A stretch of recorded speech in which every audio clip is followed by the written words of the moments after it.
and welcome to everybody. My name is Ryan Conway. I'm a member of the InnoWeave team, and very pleased to welcome you today to this special learning opportunity that we have, and that we're so grateful to our mentors and to Kimberly for putting on for us. So just by way of a little background, Leading Through Crisis, which is what we're seeing on the slide here, is the new stream of support that InnoWeave has offered to organizations as we're going through this COVID challenge that we're all facing. And essentially, the Leading Through Crisis offering is to make expert mentors available to leaders in the nonprofit, community, and charitable sector, so that they have somebody to talk to, somebody to access and provide some confidential, active listening and advice around what you as leaders are facing right now, and have the ability to learn from experts who have gone through disaster management and other emergency preparedness training, to be able to provide some context for how you might be able to help your organizations come through this crisis, which I think we can all agree is unlike anything we've ever seen in the past. There's going to be a little bit more facilitation from me, just doing some introductions, but I'm also going to be very happy to turn it over to our host, Kimberly Nemrava, who's going to take us through with the four wonderful mentors that we have online today. Kimberly is leading the Leading Through Crisis, so she's the leader of the leaders as we're working here. Kimberly's a former senior executive with Red Cross, including leadership of their work in British Columbia and Yukon. She has experience in many different disaster contexts, including tsunamis and forest fires that happened in the West. And we're incredibly grateful to have her leading this work and helping us shape what the offerings and the support should be as we make these mentors available to members of our community. Before we get into the beginning of our presentation and the conversation Kimberly is going to be facilitating with our mentors, would just like to acknowledge that even though we're in a virtual meeting today, the McConnell Foundation does have a head office. None of us have been there in a long time, but we do have a head office, and that head office is located on the traditional territory of the Mohawk people. This is a place that's long served as a site of gathering and exchange, and we feel it's very important for us to acknowledge the traditional territory on which our office sits, but also to acknowledge how reconciliation plays an important part in all the work that we do through the foundation, including our specific work around reconciliation and Indigenous leadership that we support through the foundation's granting programs, as well as looking to better learn and understand how we can be building Indigenous ways of knowing and being into all the work that we do. With that, I'm very pleased to hand things over to the experts. The first of which is going to be Kimberly Nemrava, who's going to kick us off. Thank you so much, Ryan, for the support of you and your team and the McConnell Foundation for this initiative. I want to start by thanking all of you online for the work you're doing during this pandemic. It's hard, exhausting, unpredictable, and vitally important to the people in the communities. I'm really thrilled that you've joined us today and hope that this is going to be a small recharge for your leadership batteries.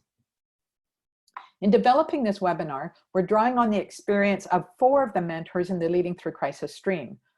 While no one has responded to a global pandemic before, these mentors represent over half a century leading response and recovery efforts in Canada and around the world. So we asked them, can you please distill your vast experience into 5 minutes of leadership learning that applies to the pandemic now? This is no easy task, and I so appreciate them taking the time to learn, to share their learning with us today. As leaders, you have a wide variety of tools to draw on to manage any situation. But at this time of so many unprecedented situations, it can be very hard to get a moment to process or reflect. This information has been designed not only to give you some ideas and frameworks, but may affirm actions you've already taken. When you hear something today that you or your team have done exceptionally, I hope you'll take the time to acknowledge it for yourself and your colleagues. As part of the Leading Through Crisis stream, these presenters are also available to you for mentoring. Next slide.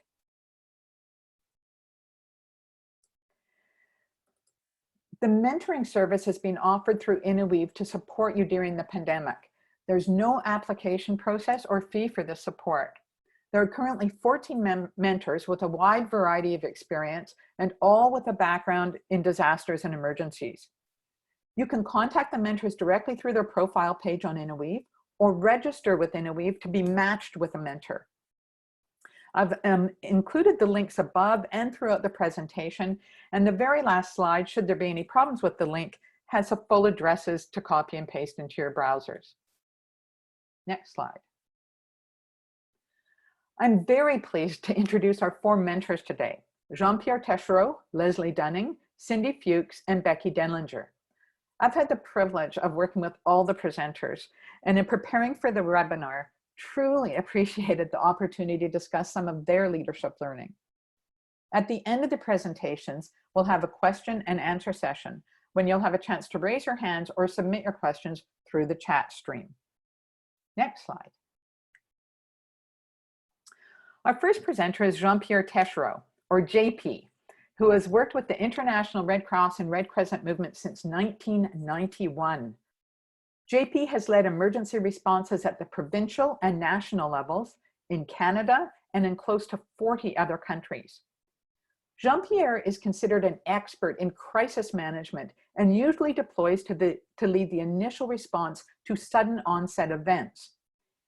His energy, optimism, and solution-oriented approach help him distill complex situations into manageable chunks. He can quickly evaluate competing priorities, identify the most urgent and important actions required, and take calculated risks when necessary. His ability to make decisions based on limited information and adjust as the situations evolve has made JP an effective leader in challenging circumstances. So if you're an organization that's in a surge situation right now where you're having to scale up, this may be particularly applicable. Jean-Pierre's international leadership experience includes the Red Cross movement's response to the South Asian tsunami, the Haiti earthquake, the influx of Syrian refugees into Jordan, the food security crisis in the Sahel, and Ebola outbreaks in Sierra Leone and Guinea. In Canada, JP has led Red Cross field operations during the Fort McMurray wildfire evacuation, the asylum seekers in Lacal, and the BC wildfires of 2017. JP is currently based in Ottawa, where he works for the Canadian Red Cross as a leadership development coach. He holds a Bachelor of Arts in Political Science, a Master of Arts in International Relations, and very recently became a certified executive coach through Royal Roads University. Welcome, Jean-Pierre. Thank you, Kim, for the introduction. Hi, everyone. It's really an honor to be here and be able to share with you some of those experiences I've learned in my time in the field. And to reiterate what Ryan and Kim have said, congratulations to you for showing up and for taking the time in these days and these challenging times to look and seek some insight and be able to find new ways of thinking and facing those challenges. And thinking about those challenges is really where I want to start. So if I could get the next slide, please. It's one thing we learned early on in emergency management is we always prepare for the last disaster, not the one that's ahead of us. And that's because of the way our brains function. So being aware that your brain is a predictive machine and that your experience is what drives how you preempt new problems. So memory output process what's happened to you, but in a way they sort of constrain or confine your thinking in dealing with these new situations. So how do we become aware of this thinking, and how do we shift slightly our focus to face not yesterday's challenges, but those that we're dealing with today and tomorrow? So next slide, please. I would suggest that the first one of the keys that has been very useful to me is look at what you have and not what you've lost. Because when you're thinking about what you're lost, you're consciously or unconsciously looking at going back to what was there before. Things have changed now, and sometimes whether it's a large earthquake or an Ebola or an outbreak, things won't go back as they were before. So the idea is to deconstruct what made your success before and how you can leverage that to face today's needs and challenges. One very powerful example that we faced at the Canadian Red Cross was in 2016 in the Fort McMurray operation, when 80,000 people left Fort McMurray and scattered through Alberta and Canada. And the traditional way in which we provided emergency assistance to people, which was through face-to-face, no longer worked. But what we did have in Canada, which we usually don't have internationally, is a robust banking system. So this is when we connected the needs and the reality with the infrastructure that we had, and we entered the world of electronic financial assistance. And that was really a game changer for us, which we're still refining today. Also, looking forward instead of looking back, it also manifests itself in how you're going to redefine success. Success is not going to previous state. Success in achieving a new state of successful implementation in the current reality. And this lesson, for me, it was a hard lesson to learn in the Ebola outbreak in 2014, when I realized that for us, success was to contain the loss of life. And it's hard to cheer and celebrate that. But when the sooner you take stock of the reality and the challenges that you're facing, and you look at them straight and say, okay, this is the situation, this is how I deal with it, how do I achieve success in those circumstances? And for many of you today, this may be, how many people am I going to be able to keep in the organization instead of mourning the ones that we lost. So it's not to eliminate that from the equation, but it's really a slight mind shift in your mindset to determine where are you going to go, and that gives you your sense of purpose and your direction. Next slide, please. Once you've defined success, you can't wait in environments and times where things change quickly. New information becomes available. We make one step, two steps forward, one step back, and now we're entering the deconfinement. You can't wait to have all your plans laid out before you implement it. So there's a lot of talk in this outbreak about flying the plane, building the plane as you're flying it. We used to use an expression of building the bridge as you cross the river. So you can't paralyze yourself into wanting everything to be perfect. You use the information that you have at this stage. You gain forward, you gain momentum, you move in a direction, and as things change, things evolve, and you make mistakes, you course correct, you fix them, and you keep going. So you aim to keep momentum, and that's a very basic concept in emergency management, but also in military strategy. Keep getting momentum. And the last point I want to make to my next slide, please, is take care of yourself. You're no use to anybody, you're no use to your family, to yourself, to your employees, to your organization, to your clients, if you burn out. And that was a tough lesson. I had to learn the hard way by not respecting my limits, or thought I could go on forever. And after about 20 years, I finally hit a wall, and it took me about 2 years to recover from that. Whereas if I'd taken a little bit more care of myself, I could have kept on for the long journey. So again, another analogy that people have used these days it's an ultra marathon, it's not a sprint. So do remember, take care of yourself, and that's only once you've done that, that's when you're going to be able to last for the long haul. Thank you. Thanks, JP. That's really wonderful, and a great reminder about it being a marathon and not a sprint. Our next speaker is Leslie Dunning. Leslie has served in executive management and governance roles and is known for bringing her logic and clarity during chaos. Her responsibilities have ranged from hands-on engagement to executive leadership during dozens of local, provincial, national, and international response and recovery operations. She's also managed business continuity during crisis, so understands the challenges of trying to balance both aspects of the operation at the same time. Leslie believes that developing staff and volunteer leaders is the secret to a well-functioning organization and has spent her career supporting others to achieve their potential. As Director General of the Canadian Red Cross for Western Canada for 13 years, Leslie led more than 400 staff and thousands of volunteers to provide health, safety, and emergency services. While most of her experience has been in Western and Northern Canada, Leslie's also lived and worked in Ontario, Quebec, and Atlantic Canada. Leslie brings, as I say, a logical approach to helping leaders focus and problem solve during these times of massive change.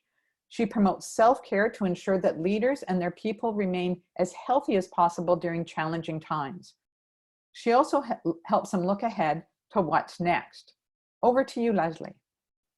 Thanks so much, Kimberly, and special thanks to you because you put so much effort into this initiative, and it's wonderful to see so many people across the country. You're all working hard, and thanks for being here. Today, I want to focus on 3 concepts that may be helpful for you to consider. So can we go to the first slide, please? Leadership is about elevating others. I believe this is to be one of the most important roles of leaders, especially in the not-for-profit sector. I think it's our responsibility to elevate others. And by elevating others, I include our staff, our volunteers, our boards, our partners, our donors, and our clients. Elevating others can strengthen an organization by increasing the confidence, motivation, and skill of the people around you. And this will help them to reach their full potential. And ultimately, it will help you to better achieve your organization's mission and goals. It's perhaps more important in times of crisis to access the people potential around you. Times of crisis provide opportunities for folks to demonstrate what they can do, including things they have never done before. And while individuals may lack the confidence to step forward, you may need to ask them to take something on. You'll need to provide them with the tools and the support to perform well. But before you know it, they're soaring and full of pride in what they have been able to do.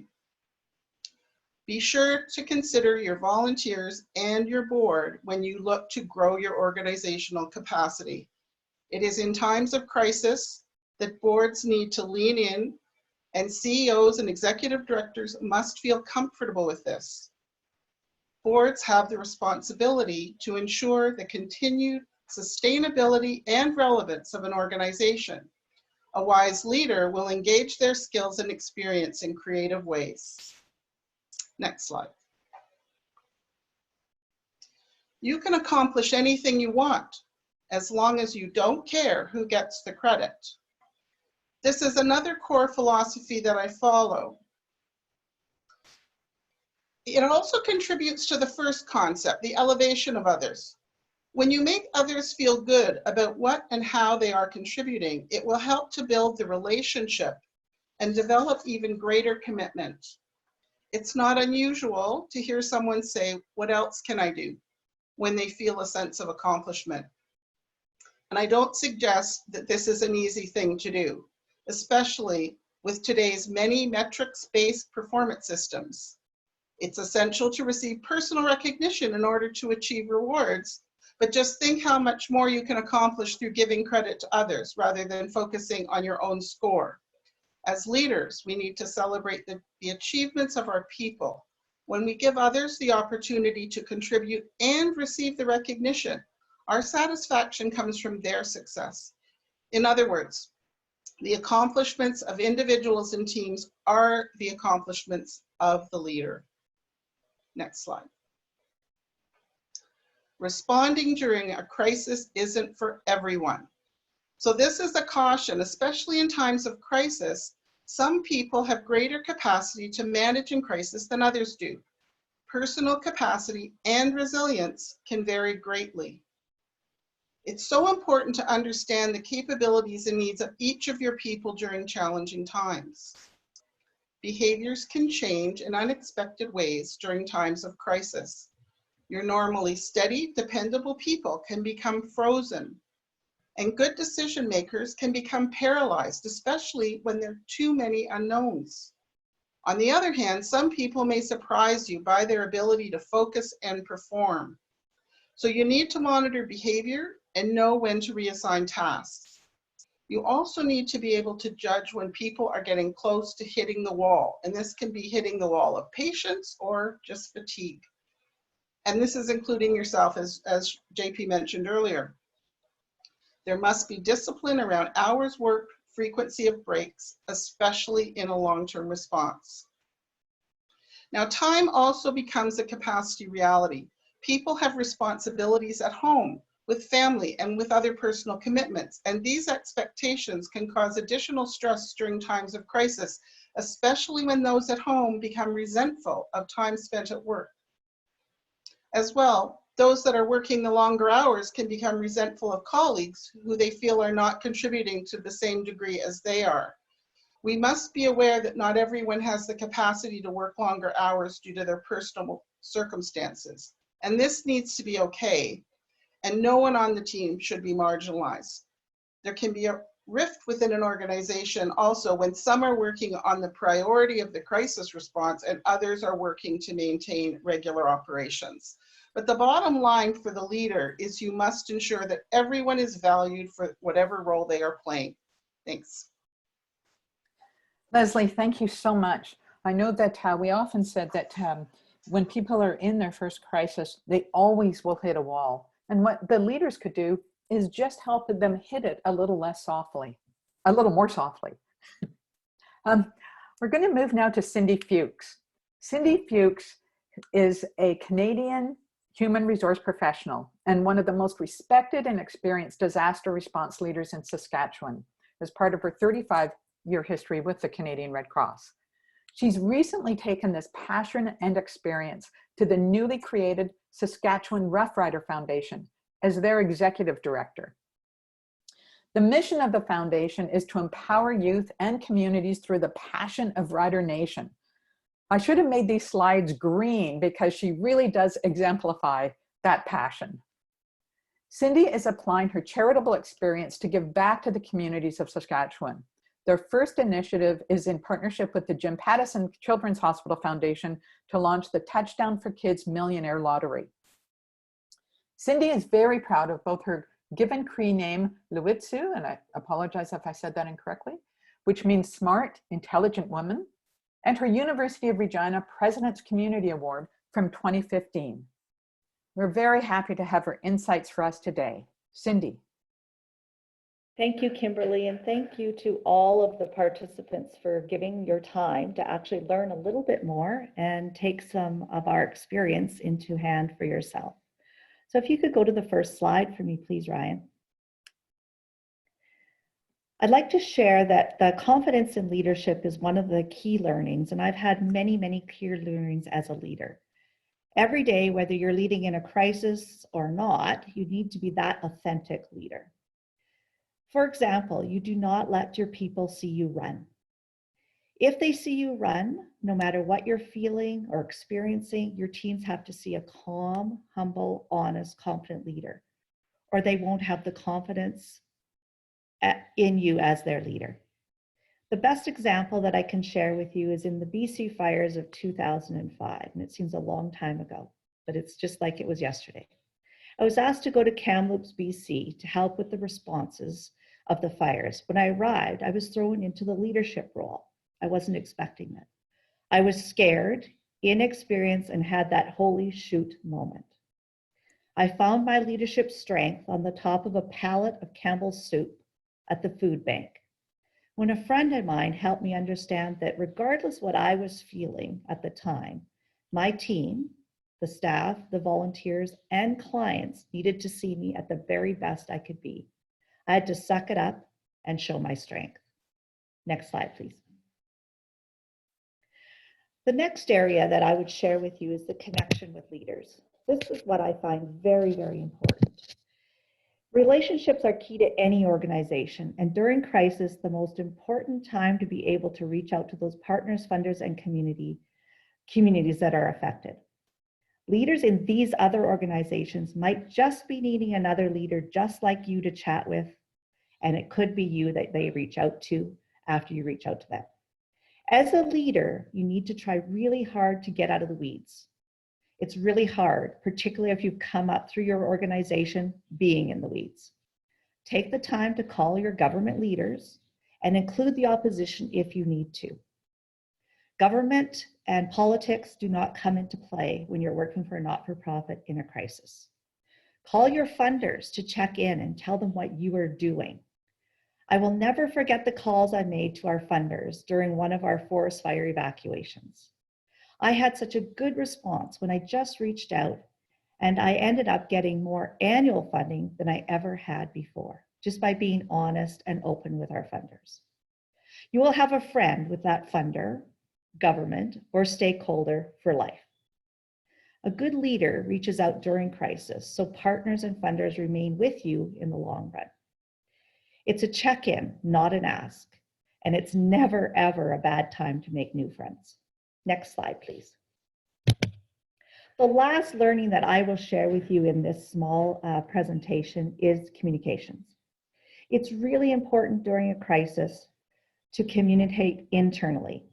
It's also important externally, but I'm going to talk more about internally. This means all staff, volunteers, board of directors, and clients, and of course, funders and partners, which I've already mentioned.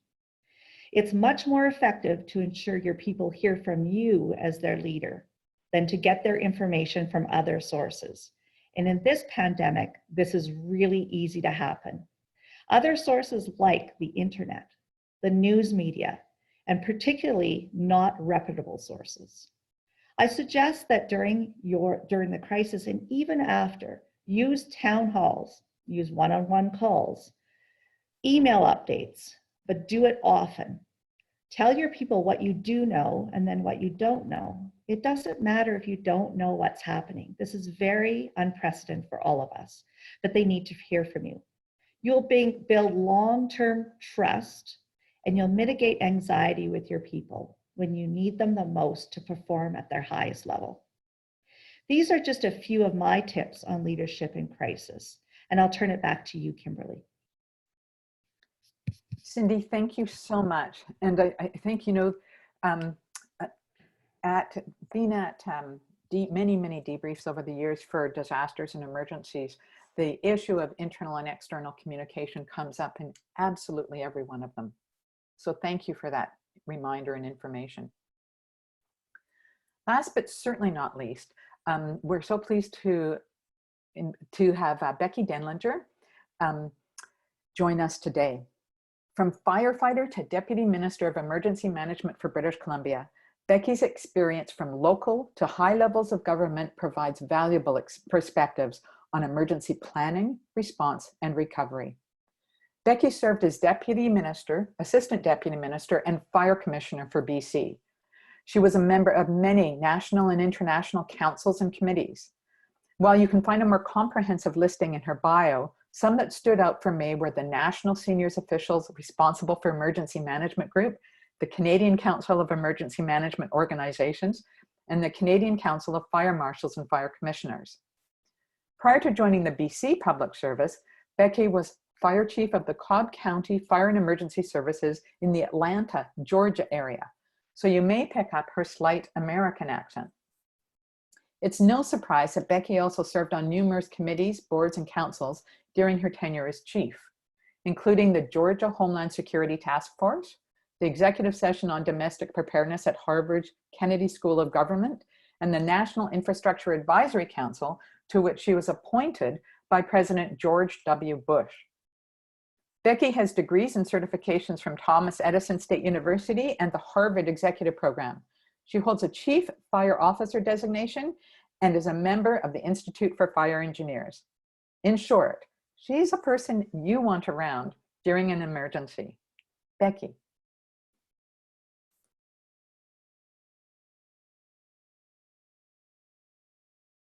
Oh, you need to unmute.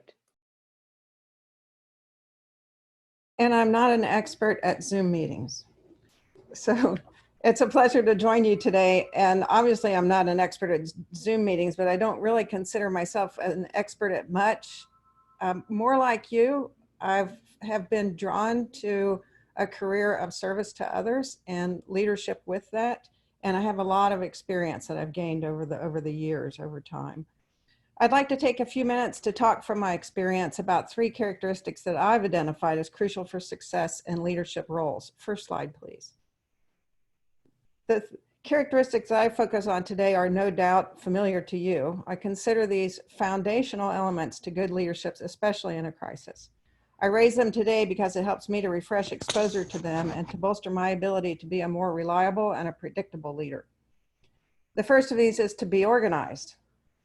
You have to have a plan to be organized. Heck, you should be organized to be organized. When the moment comes to shift into crisis leadership mode, we know that the agency itself will shift into a corresponding operational mode designed by plan for crisis response. The operational shift may entail operating an emergency operations center, activating a staffing plan to ensure its operation over an extended period of time, establishing logistical support for staff, and on and on.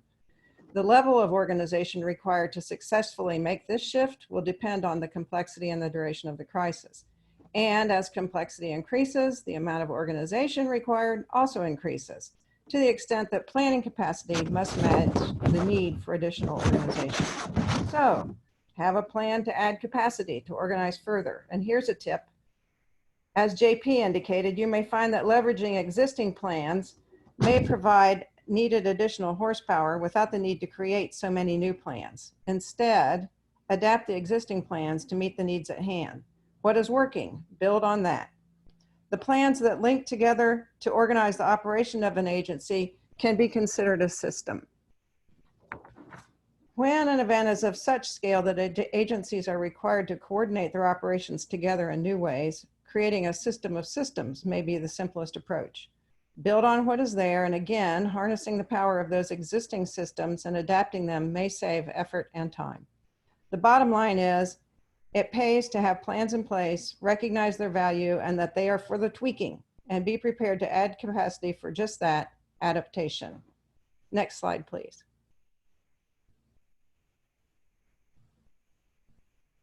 The second is to be observant. Your ability to watch, listen, and notice will inform your capacity to understand what is needed to keep your team effectively delivering its mission. Identify the big picture.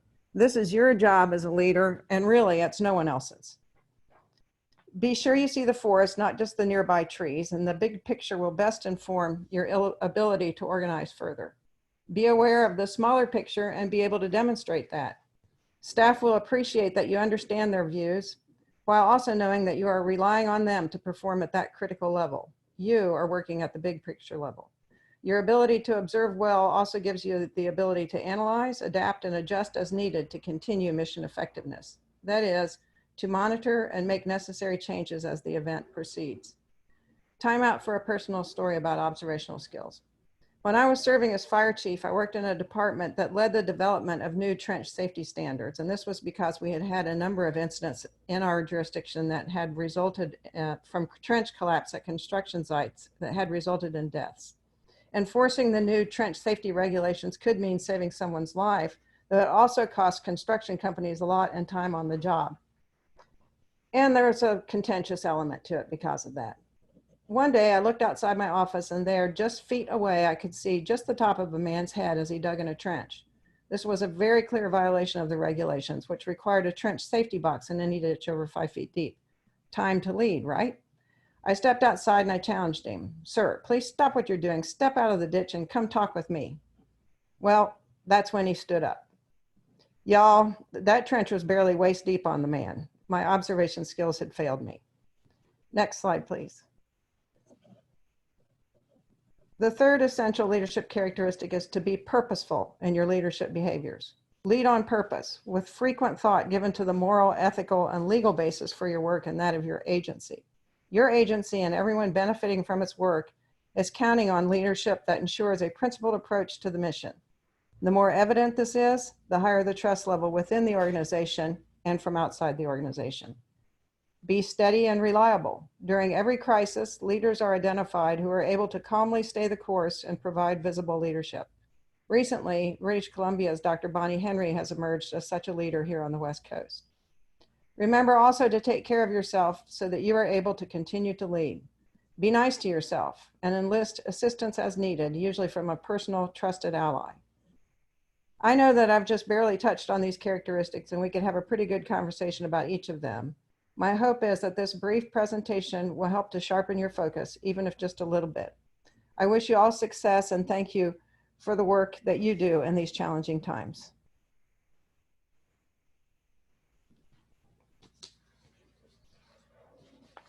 Thanks so much, Becky. I really appreciate, appreciate the story about the trench. I think we've all been caught at various times when our observation skills may have led us a bit astray. And also appreciate the reminder that everyone had around taking care of yourselves, because it's just, if we're not able to help, then we can't be serving our function. I'm really pleased now to just open it up to all our participants for questions and answers to our presenters. Please feel free to raise your hands or submit a question through the chat system. And the wonderful technical people, Ryan, Jake, and others will help us moderate here. Thank you so much, Kimberly. So yeah, feel free to type a question out in the chat box, and we'll bring it forward and aim to get that answered. Or you can also use the raise your hand feature in Zoom, which is over on the participant list. There should be a little button at the bottom of that list that allows you to raise your hand. And if you raise it there, we'll be happy to make our way through the list and unmute you, and you can ask your question in person. Okay, so first up, we have a question from Richard. Thank you, and I want to say hi to a lot of former colleagues that are on this call. Thank you so much for sharing your insights. So my question, and this is for anyone that wants to address it, is in this environment, how do you balance sort of the need to provide some certainty to your staff in a really uncertain environment, but at the same time, not rush in and sort of rescue them from the uncertainty or make every decision on their behalf? Can I go, Kimberly? I'll give it a try. Okay. Thanks, Richard. Hi, good to see you. I think one of the things that our people believe that we know things we don't. So I think what you have to do is you have to sort of go with what you know, tell them what you know, but also be very open about what you don't know, because otherwise they're assuming the worst. So hopefully that's something that might be helpful. Thanks, Leslie. Anyone else have something resonate for them?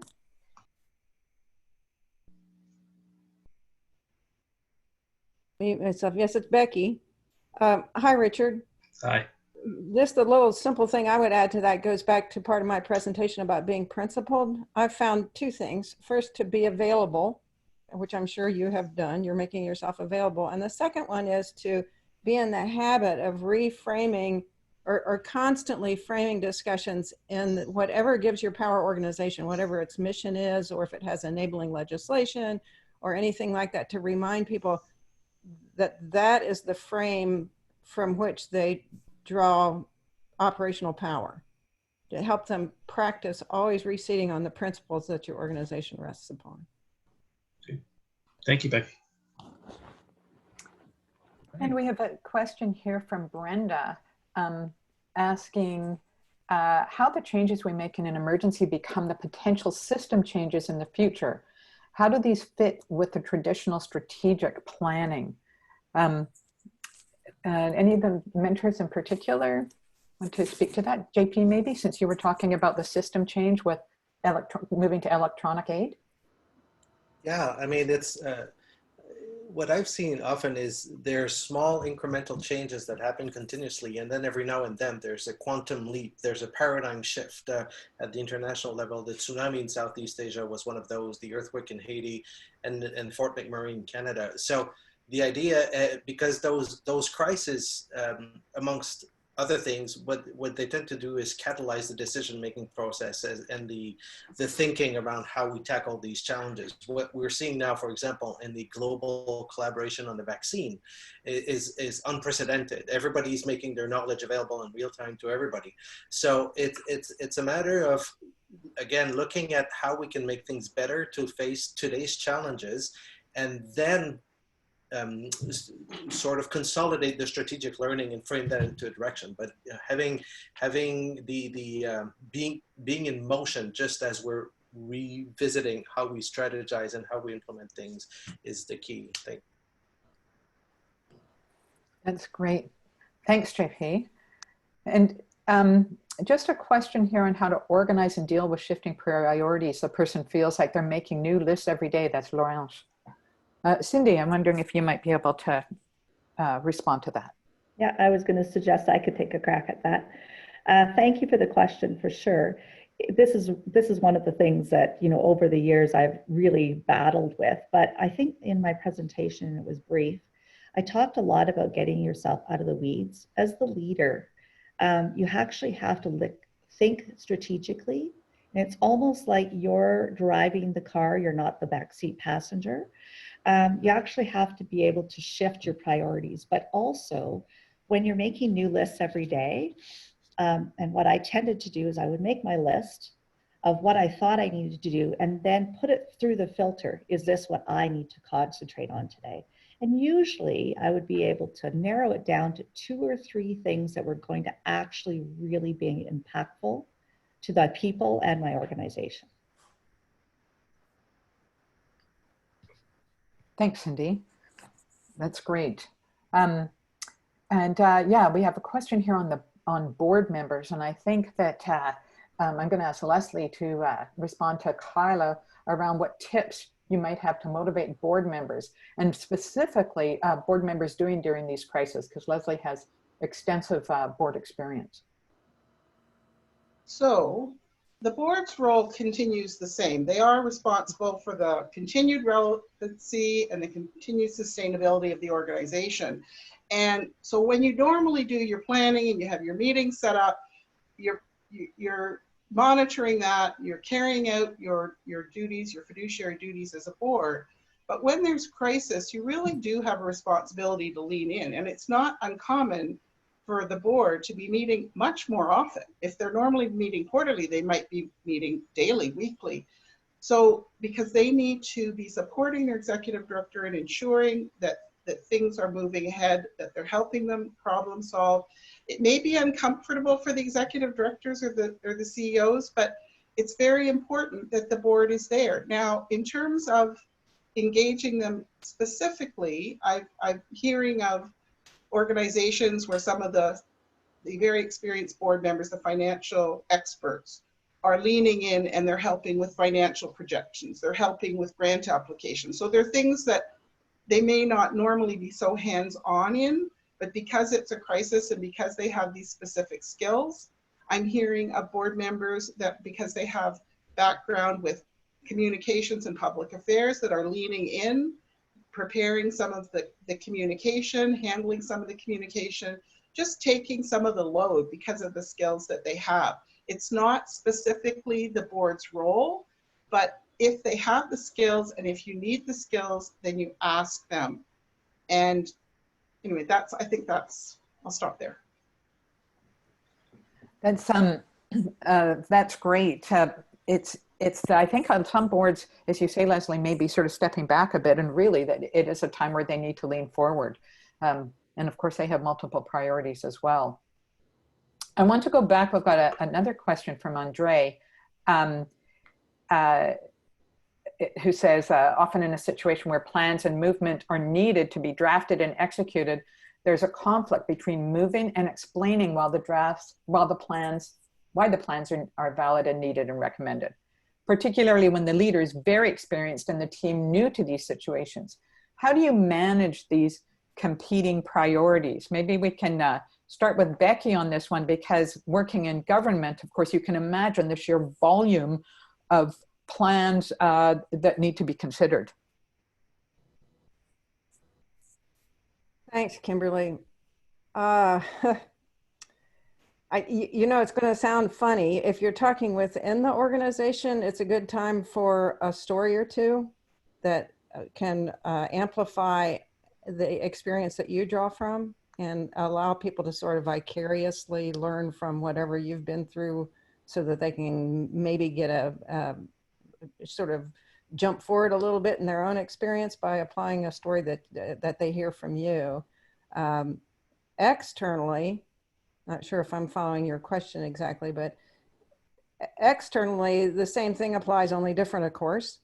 The idea is to transmit relevance about the organization's ability to adapt and adjust, so that people gain confidence that as you're moving through these shifts and having to take a new step, that the organization is experienced at it and operating within its capacity to do that. And frankly, back to the moral, legal, and ethical questions, that that the organization is comfortably moving forward as it's empowered to do. I don't know if I've hit the nail on the head there or not, sorry. Becky, it sounds like you might have, an example of a story that you have used that you could share in past disaster times that helped the organization understand why this plan or new direction needs to be implemented? The best one I can think of would be in 2017 here in BC. I was leading emergency management BC when there was a change in the premier and cabinet. So we were in a state of emergency for the third time in history. And I had been briefing the premier and a smaller subset of cabinet daily, when from one day to the next, it was a new premier and all new ministers that I was briefing, only one of whom had previous experience in government. And I was able to, first of all, operate in a well-organized, planned setting that they immediately picked up on and had to rely on, and did so with confidence in just a short day or two. But I was able to quickly refresh them about how this organization operated, what its purpose was, that it was a coordinating agency and not actually operational on the ground, that it's agencies like yours, for instance, that we were coordinating government support for. And that's probably the best example I can give of how, it's funny, I think of it as your reference to the board, Leslie. When I think of the board's role to an organization, I see an incident management organizational chart in my head. And in my case, this was the board changing overnight during a crisis. And it was my job to make sure that they had confidence in the organization, in the agency I led, and continue to rely on it without missing a beat. Thanks, that's great. I'm wondering, maybe JP or others have something that they'd like to add to some experience in this area or some of the earlier questions?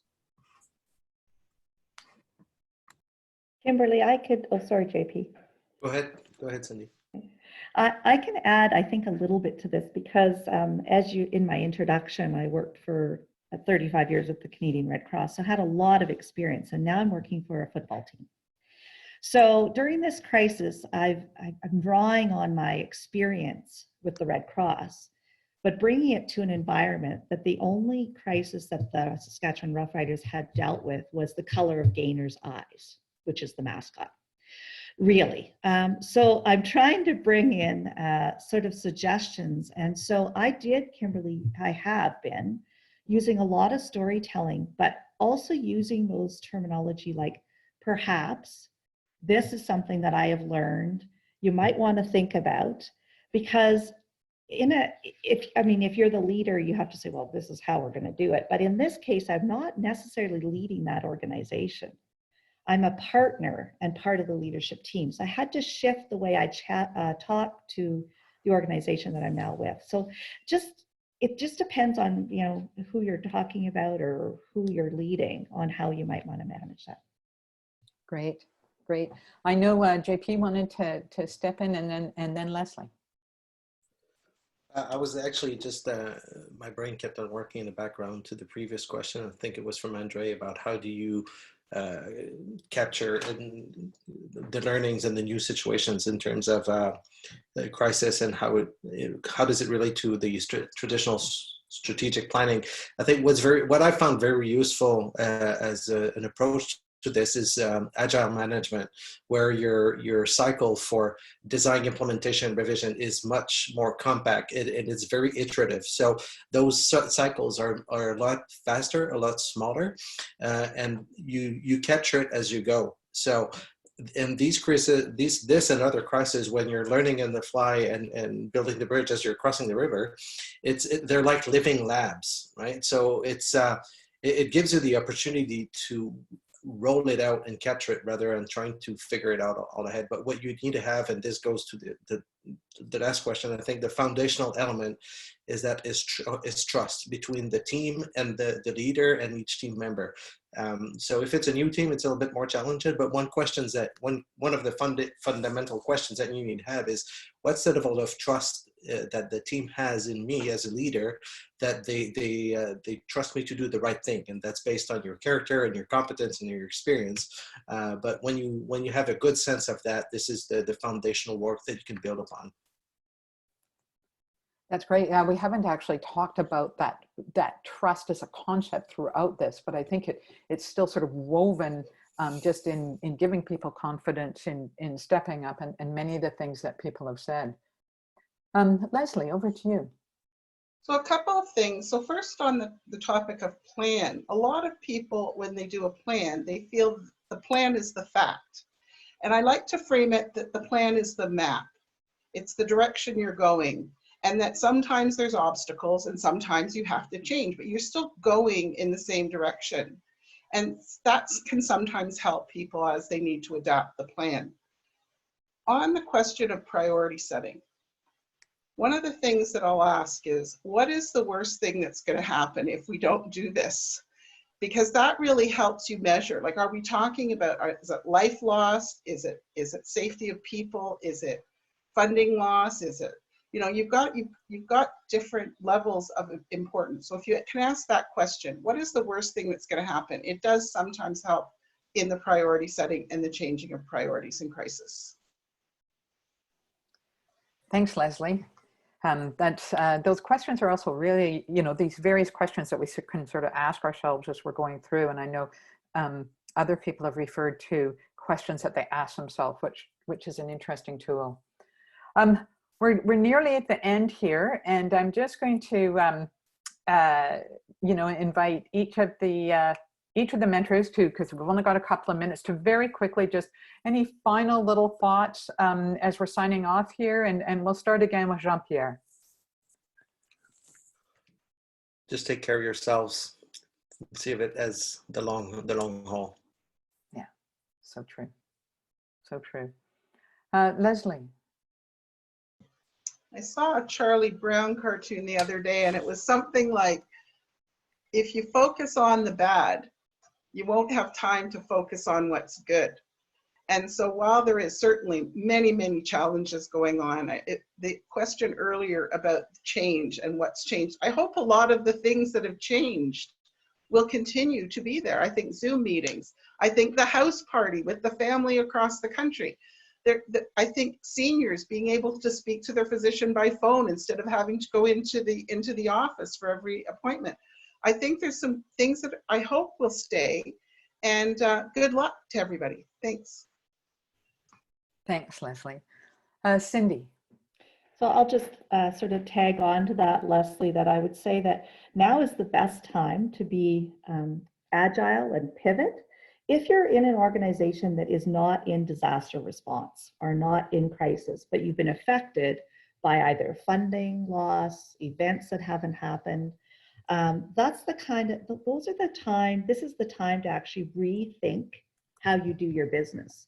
And, a not-for-profit is in fact a business. So there's different ways that you can do that. And if you haven't done that already, I suggest you do it fairly soon, because it's going to be the strength of you as you go forward. So, but I am really excited to have a coffee chat with anybody that ever wants to chat more around funding, because that's my ball game. I love talking about funders and fundraising, but thank you again.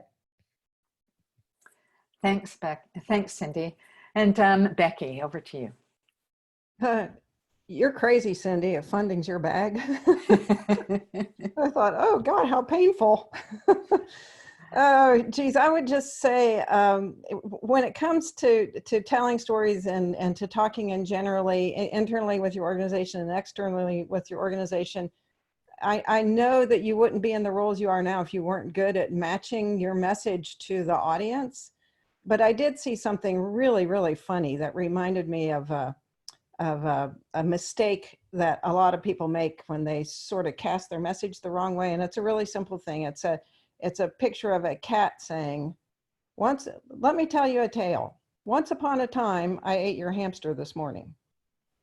And that just really says it all to me. You have to be really careful about how you frame your message so that people will hear it right. And also, back to JP's message, take care of yourself. Thanks. Yeah. Next slide, please. I think that you know, lots of messages here, and I just want to thank the mentors and thank InnoWeave again for hosting this, and just remind people that you can contact these and other mentors or register with InnoWeave to be matched with a mentor if you'd like to chat with them. This isn't a long-term commitment. Part of the concept here is that you could have coffee with someone and just, you know, get some good ideas from them, or have somebody that you can bounce something off of in a confidential way. Again, our huge thanks to InnoWeave and to all of you online. What you're doing to support our people and communities during this time, I know is exceptional. In the words of the BC Medical Health Officer, Bonnie Henry, be safe, be calm, and be kind. Thanks very much, everyone.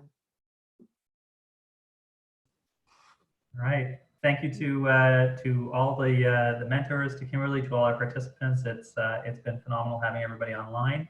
As was mentioned, if you'd like to get the one-on-one version of this expertise over a longer conversation, it's available on InnoWeave. So please visit these links or access directly through the InnoWeave website if you'd like to connect with a mentor. And we look forward to continuing to offer support through InnoWeave that we hope will be useful for you as community sector leaders as we go through this time. Otherwise, we're adjourned. Wish everybody a great rest of their day.